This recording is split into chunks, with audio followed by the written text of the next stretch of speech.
Okay. What? Good morning. Good morning to you too. Excellent. So, what did you guys want to chat about today? We just quickly discussed Bill 5639. Well, let's talk about 1508 first. 1508. Talk Never about mind. what happened to it. What happened to it? That it died. It died. Yeah. So, you guys took a look at the bill, the tracker, or excuse me, the bill page. Awesome. Yeah. So, and I was just looking at that too. So, it looks like, well, let's see, I can't remember off the top of my head. Where was the last place it went? You remember? Ways and Means. Ways and Means, right. And then I think it got passed to the Rules Committee, which is a good sign to move out of Ways and Means and get passed to the Rules Committee, but then it has to be pulled from Rules and then added to the floor calendar and then go to the floor and get a majority vote on the floor, right? Mm-hmm. So here's what I'll say about bills being dead. There are all these steps in the process, right? And we've talked about a lot of them. Introduction into committee, you get a hearing in committee, votes in committee, or it gets voted in. Oftentimes it gets voted in committee. Sometimes there's a it moves out and it goes through this process, right? They're supposed to happen by all of these specific dates. And we went through the list of the cutoff calendar, didn't we? Did we talk about that? Yeah. So that's the idea, right? There is a structure upon which all of these things are supposed to happen. I think now more than ever, this year, these last couple of years, the rules are often fungible and get broken. So yes, while a bill is supposed to pass in those specific ways, the fact of the matter is that we are about to, and by we, I mean the legislature, is about to go into probably a multi-special session over time because they have not concluded the work of getting an operating budget. And with that will come people's pet policy bills, right? So if there's somebody who really loves breakfast after the bell, they may fight really hard that is included in the end game final negotiations that are about to take place during special session, which will start probably on Monday. All of that is to say, a bill is not actually ever really dead until they adjourn the legislative session. Is it that because the bill did not move through the process in the timeline that is set out, that it's probably likely not going to move? Yeah, probably it's likely not going to move this session. But is it completely dead yet? No. So, I want to kind of set expectations appropriately. Nothing is ever dead until they finally adjourn. We call it sine die, which is a Latin term. I can't remember exactly what it means, but so probably not a very high likelihood that the bill is going to move, but it may not be technically dead because when they go into these negotiations to solve the multi-billion-dollar operating budget, which they're still very far from an agreement on, that may be one of the pieces that will get them to a final agreement. Does that make sense? Mm-hmm. Okay. And the breakfast after the bell bill has been a multi-year fight, right? Mm-hmm. I think back to things like, the marriage equality laws that have gotten passed into law and voted on by the people. It wasn't like one year people got together and they said, oh, I know, let's make marriage legal for all people, for same-sex couples, right? These were multi-year fights that oftentimes started with incremental change, right? Domestic partnership. Before there was marriage equality, there was a domestic partner law. And my understanding is that took many, many, many years of legislative advocacy to even get what we now think of as kind of a no-brainer, or many people think of as a no-brainer around domestic partnerships. So it is to say, don't despair, because a lot of these fights take many, many, many years. And the farther a bill makes each year is part of that incremental progress to get it across the finish line. So if it doesn't pass this year, it's not all for naught, right? It moved farther this year. I don't know if we've ever seen breakfast after the bell be passed out of the Ways and Means Committee. It's a pretty big deal. So, I remain cautiously optimistic about where it will go this session. And I think, it will pave the way for it to keep making progress in future sessions. And again, a lot of this has to do with your advocacy and the advocacy of people who care about these issues. We could just say, oh, it didn't pass this year. Let's throw up our hands and, it's dead and it's not going to move again. It's a self-fulfilling prophecy if we give up. So I would definitely encourage you guys, now that you know who your legislators are, you're familiar with the bill tracking process, to follow it up and to pay attention and take those opportunities to write your legislators, to express your support for this. While I'm on a tangent, I also just want to say this. One of the cool things about the interim, so when session adjourns and then into the summer and into the fall, is that a lot of legislators, most legislators, will do some sort of town halls, or they'll do, coffee shop open hours or whatnot. And it really is intended to be a chance for people just like yourself to interface with your legislators back in your community, in their districts, right? And to get to know them. And what you'll find is that they're just people. They're just people like you and I, right? We don't always agree with their opinions and whatnot. But, as you're sort of getting more engaged in this civic process, I would recommend that maybe you go online and sign up for email updates from your legislators, or check their websites every so often to see, are they having, an opportunity for you to meet with them as constituents, right? And you might be surprised that a lot of them are much more approachable than you'd think. And it's a good way of sort of continuing that civic process, give you the opportunity as a constituent, right? Somebody who lives in their district, to say, hey, I really support this breakfast after the bell bill, would love to see your support in future. So just a small thing you can do to kind of keep yourself engaged in the civic process and hold your elected officials accountable for the things that you care about. And we worked on breakfast after the bell in Capital Classroom 2 years ago. And 2 years ago, it didn't get nearly as far as it did this time. Right. So even just in the time that I've been working on it, I've seen a lot of progress. Do you want to talk about this one? Yeah. Yeah. Okay. And then before we had called you, we were discussing Bill 5639. Okay. So, and is that the one you sent me, Megan? Yeah. Yeah, and I just briefly had an opportunity to look at it. I am not a subject matter expert in that bill whatsoever, but tell me what your discussion was about. So we only had about 3 minutes of class before we met with you, so I didn't get to say too much. But there was a bill in the House, I believe, the House, 1046. And 1046 talked about separating the requirement to pass the state test from the requirements to graduate. So that you can graduate even if you don't pass the English test, the biology test, math test, things that impacted our classroom schedule today, right? A lot of students had to come this morning to test. Now, that bill itself, 1046, did not make it out of the House. Or if it did, it didn't progress in the Senate. But there was a bill that had already gone through the Senate. Remember, the Senate's controlled by Republicans. It had already gone through the Senate. And while it was in the House amended the bill. They changed the bill to add that language from 1046 that had to do with testing. So they added that language in there, but the Senate has not yet concurred or hasn't agreed to those changes yet. Right. So that's, I believe that's where we're at with this. Yeah, excellent. So I would love to just go through the bill tracker. I looked at it briefly, and yes, everything that you said, Megan, that's kind of what I was able to glean. The central issue, and this is a perpetual or perennial issue in the legislature that has only gotten sort of more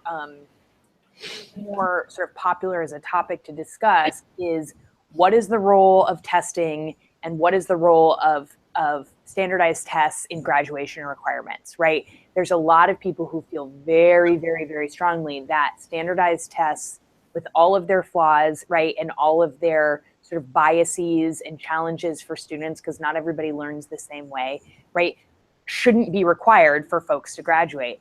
I remember when I was in high school, I took the SATs and did very poorly. I was a fairly good student in high school. Took the SATs, did really pretty poorly. I took a 6 weeks intensive SAT prep class, took the SATs again. I did worse in both categories, right? So it's not necessarily a matter of how smart you are, right? It's a matter of measuring very specific things with people who learn in a very specific way, which, if I'm going to get on my soapbox, I think really privileges a lot of people who sort of come from a white institutional culture where that sort of thing is ingrained in them, which is certainly not for everybody. But alas, I digress. So let's pull up the bill page and see. And what I want us to do really, and feel free to take notes on this, I want to use this bill as an example, because again, as a lobbyist, I'm not an expert in every subject area. In fact, I'm not an expert in most subject areas.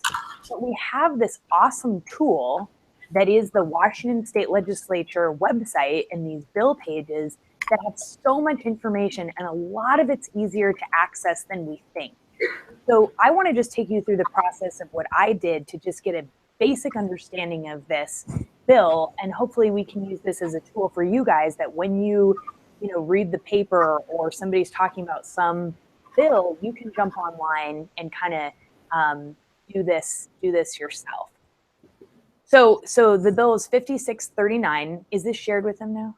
Yeah. So can you guys see this on the screen? Yes. Okay. So I know we've done this before, but let's just to review and tell me if you're like, no, we've done this a million times. We're bored of this. But so the first thing is, if we look at this bill at a glance, sort of green-headed box, right, titled box, we can see right away where it is. And as Megan said, it was introduced in the Senate, right? We see that with that first green bubble filled. It went all the way through the Senate, and then it came over to the House, and it went all the way through the House. We don't know if it was amended or not, right? We don't know the vote count, and it passed the House. Now it's awaiting probably concurrence. So we can get that really quick at a glance to see where it's at by that bill status at a glance box, right? So we have a basic 30,000 foot level understanding of where the bill is. If we keep scrolling down, we can see the bill history in depth, right? We can see that on February, let's see.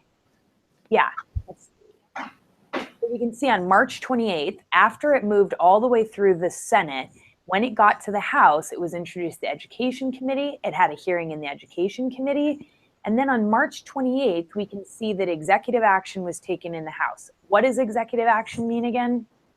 Do you remember? We don't. So if we look at the language, right, it says right below it says majority do pass with amendments, minority do not pass. And you see how that's all within the header of March 28th, right? So we know that the majority was a do pass. So executive action is just another way of saying it was voted out of committee. We know that why? Because it says do pass with amendments. So we know that executive action means that it was moved out of committee, okay? So it was amended in the House. We keep scrolling down. We see on April 10th, when you see that third reading is another word for it went to the floor of the House, okay? And it was passed with 92 to 6, right? So it was amended in the House, and then if a bill changes from one chamber to the other, both chambers have to agree on that. And that process is called concurrence.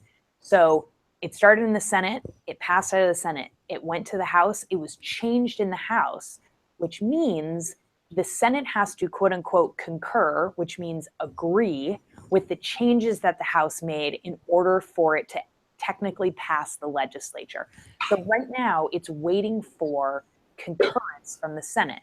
The Senate can say, yes, we concur with the House, and then it passes the legislature. Or they can say, we do not concur, and we ask the House to repeat the amendments that were made so that it basically falls back to how it was in the Senate.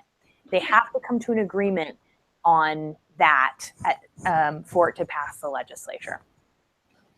So here's the real important piece that I want you guys to see, because this is like the best cheat sheet that is there.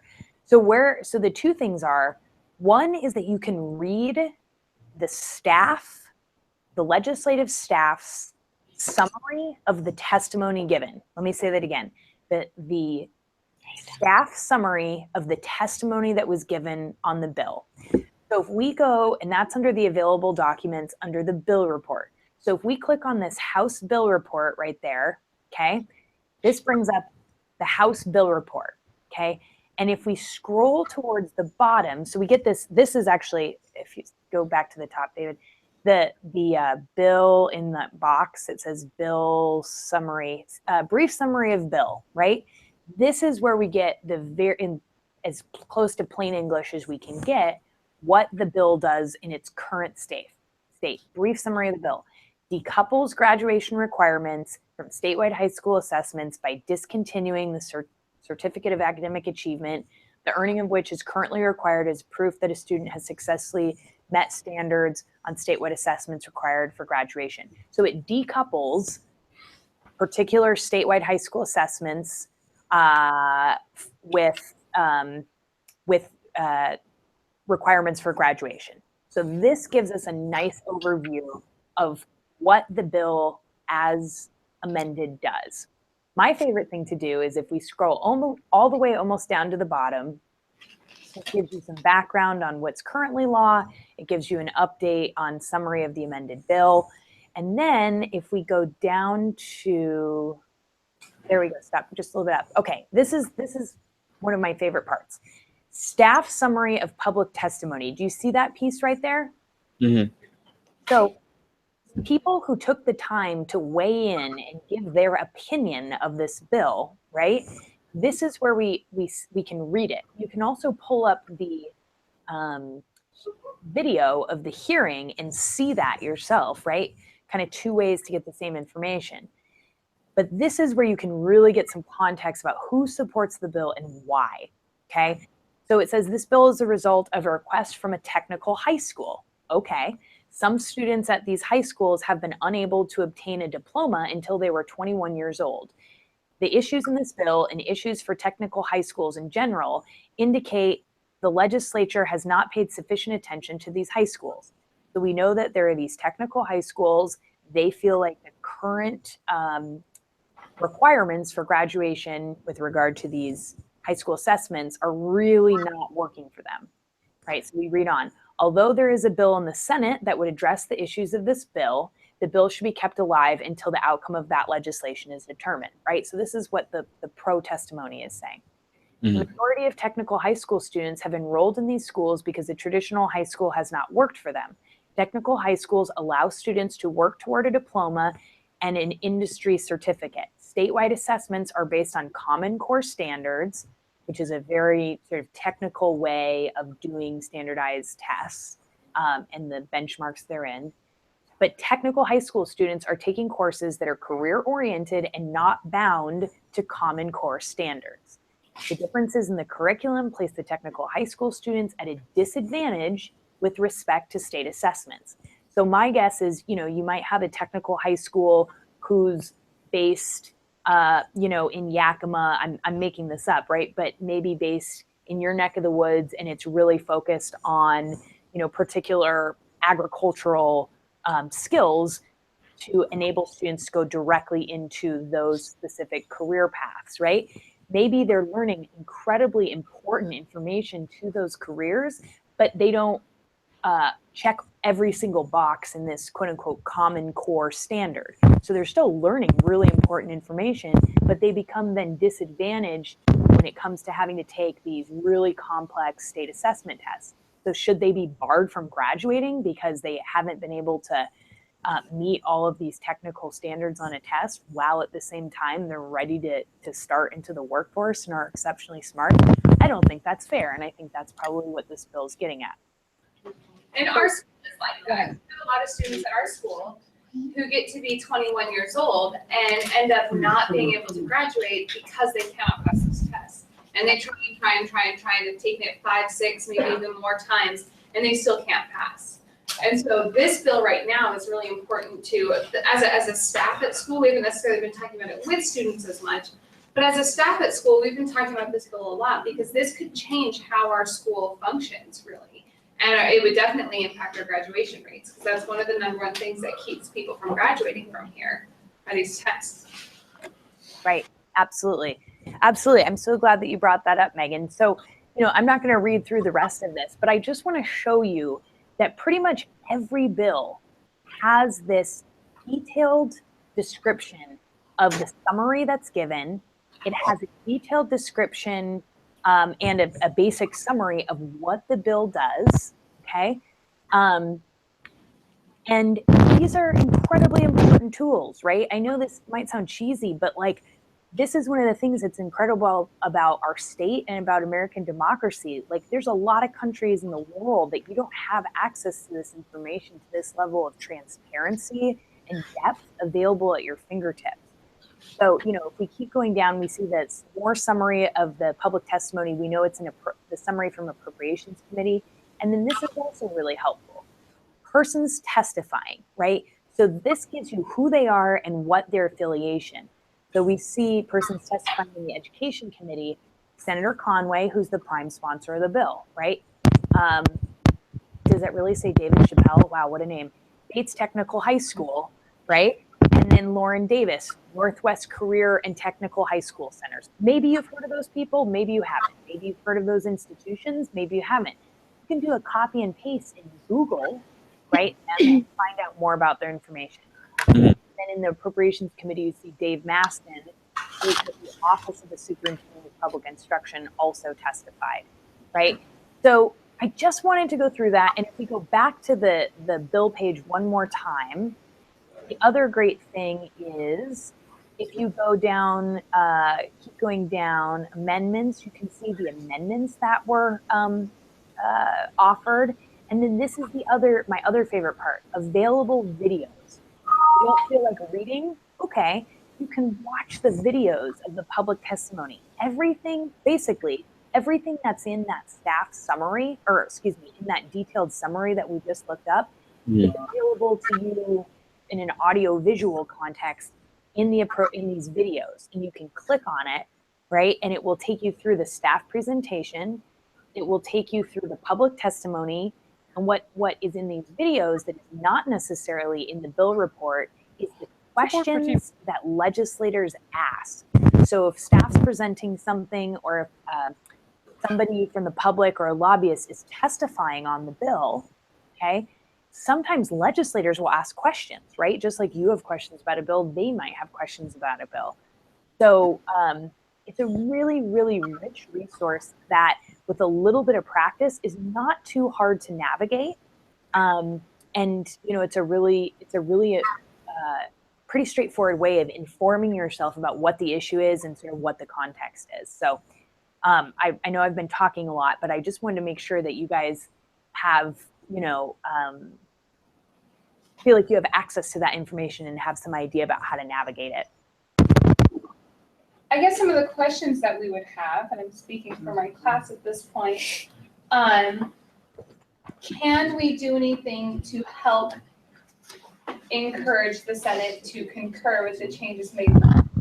Yeah, you sure can. I would suggest writing an email or getting on the phone very soon, because most likely they're only working today and tomorrow, although they might be working Saturday, before the end of regular session, which is this Sunday. They will then likely go into special sessions. They will go into special session. It's a question of, will they go in immediately, or will they be given a little bit of cooling off time before they go into special session? But remember how I said a bill is not ever really dead until they adjourn? I think the sooner you can get those calls in before the end of regular session, which is Sunday, although they're probably not going to work Saturday or Sunday, so today or tomorrow, you can get those calls or those emails in the next 2 days. That would be great. But if not, do it next week too. So who do you reach out to? for concurrence, right? Well, I would say there's not necessarily a specific committee that deals with the concurrence. Do we agree or do we not agree? So, okay, and can you pull up that bill? I gotta remember. So it's a Senate bill that was changed in the House, so the Senate has to concur. Okay, so you don't have to pull it up. So you might want to reach out to the following people, okay? The chair of the Education Committee in the Senate, right? We know that he's really important because he's the top dog on education, and he's ultimately the one that needs to decide if the changes are appropriate and bring that to his caucus. Everybody will have an opinion about this bill, but typically as the chair of the committee, your opinion is sort of what your colleagues defer to. So I'd reach out to the chair of that committee, okay? And we remember that is a guy named Hans Zeiger, okay? And then I would also reach out to the leadership, okay? The leadership in the majority chamber. So in the Senate, we know the majority is Republicans, and you can actually go on their website and find who's in leadership. So I would go with the floor leader, which is Joe Fain, and I would go with the majority the majority leader. His name is Mark Schessler. Okay, so I think reaching out to those three people, and then maybe your own senator, you could include them all on an email. We're students from Stanton Academy. We support this bill. Many of the students in our own school have been struggling mightily to graduate because of this. Remember, use 2 or 3 very succinct talking points about why you care about this bill. And then, again, Advocacy 101, always make a clear ask. You're not asking them to support this policy at this point. You are asking them to do what? You're asking them to concur. Please concur with the House amendments. Okay? You can also just put in calls to their offices too, which you can find those numbers online, or you can go, there's what's called the legislative hotline, otherwise known as the legislative hotline bling. No, I'm kidding. And you can call that one number and tell them where you live, tell them your address or tell them your district, and they will send you to your legislator's office directly. So you can either look up your legislator's number online, or you can just call the hotline and they will connect you to your legislators. So always good to think about, where does this bill live? It lives in the education realm. So you want to contact the legislators that are leading that committee. You want to contact the majority party's leadership, and then you want to contact your own legislator. Those are people who have sort of fall into that influential space where they can make a difference on the bill. Questions? Any questions? Questions, comments? Not that we know of. Joe Fain was what was Joe Fain? Yeah, he is the floor leader. Okay. Somebody who helps. He's sort of the like traffic cop on the Senate floor that makes sure that things are coming and going and moving and in an orderly fashion. And he's also a member of leadership, I believe. He's also a member of the education committee. Very good. He's also a member of the education committee, so he'll probably have had some exposure to this issue.